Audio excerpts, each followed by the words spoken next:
Did you know 1 in 4 UK adults now call themselves flexitarian? Are you among them? Over 17 million Brits mix plants and protein but still enjoy the occasional bacon sarnie. It's like a first date with every bite, a flexible food choice every time, no strings attached. Many heading to London's famous food festivals think, just a light snack. But then the jackfruit tacos are too tempting, followed by truffle fries and a slice of raw cheesecake, ending up in a full-on food coma under a vegan churro tent. We've all been there at a food festival. At London food festivals we spot new food trends and where those flexitarians are at. We notice vegan wings, booze-free gin spritzes, and DJ sets while Londoners chow down new street food fusions. Yes, please. So, what's on your plate this year?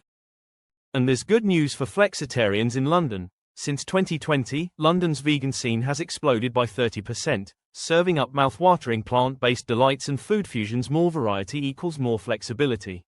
Where do you eat out?